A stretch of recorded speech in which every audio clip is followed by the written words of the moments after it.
Sharing stress भी आपको समझ आ गया।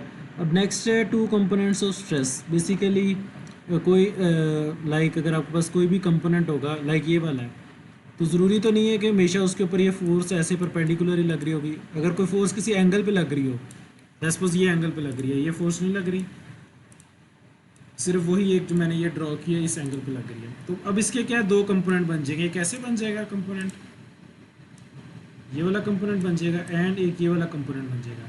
अब आप खुद देखें कि जो ये वाला कंपोनेंट बना है ये वाला वो ऐसी है जिस तरह ये है कि एरिया आपके पास ये वाला एरिया और ये परपेंडिकुलर, तो ये वाला आपके पास क्या है शेयर कंपोनेंट बन गया, इसको टॉ लिख देते हैं।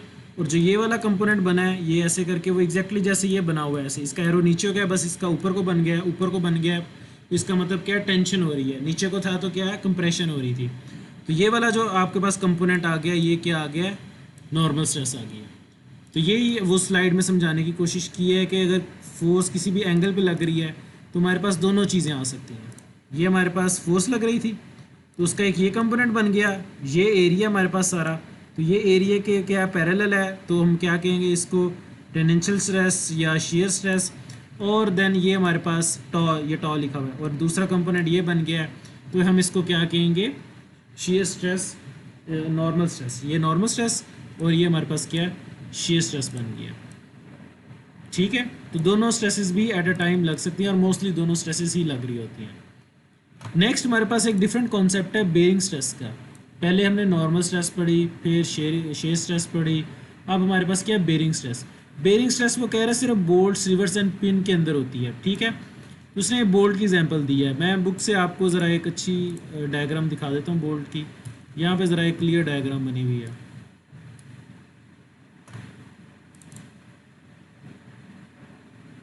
जिस तरह ये है हमारे पास बोल्ट की। अच्छा, अब बोल्ट का आप देखें कि ये प्लेट है, ये वाली है, ये प्लेट है ऐसे करके। देखें ये जो बोल्ट का ये वाला सारा एरिया ये इन कांटेक्ट आ रहा है, ये सारा का सारा।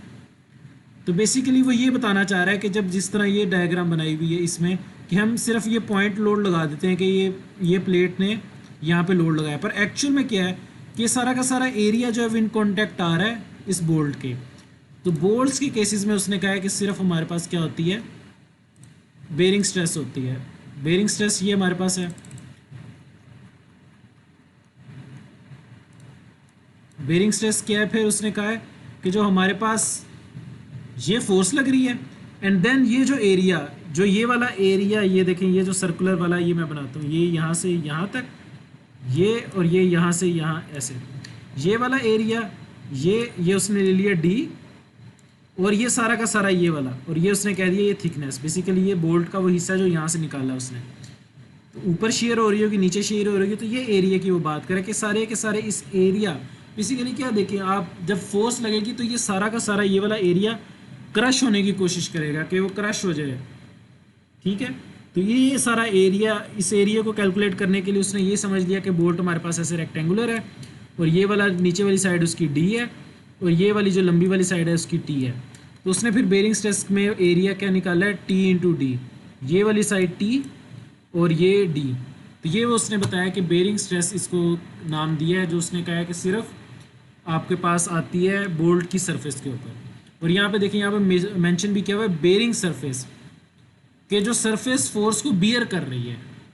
ठीक है, तो ये वाली सरफेस जो थी, ये वाली सरफेस, ये सारी ये जो सामने वाली सरफेस थी यहाँ पे ये टच होगी और ये सारी की सारी इस फोर्स को बियर करेगी। तो उस सरफेस को उसने रेक्टेंगुलर कंसीडर करके कहा कि ये डी है, यहाँ से यहाँ तक डाया इसका, और यहाँ से ऊपर तक जो भी इसकी थिकनेस है बोल्ट की, बेसिकली जो प्लेट की थिकनेस है टी हमारे पास, वही एरिया इसके साथ इन कॉन्टैक्ट आएगा और वही फोर्स को बियर करेगा। तो फिर उसने कह दिया बेरिंग स्ट्रेस, ये स्ट्रेस के साथ उसने बी लगा दिया, बी उसने कह दिया टी इंटू डी हो गया हमारे पास। तो ये एक स्पेशल कॉन्सेप्ट है सिर्फ और सिर्फ जो बोल्ट्स के अंदर आता है, जिसको हम क्या कहते हैं बेरिंग स्ट्रेस। ठीक है।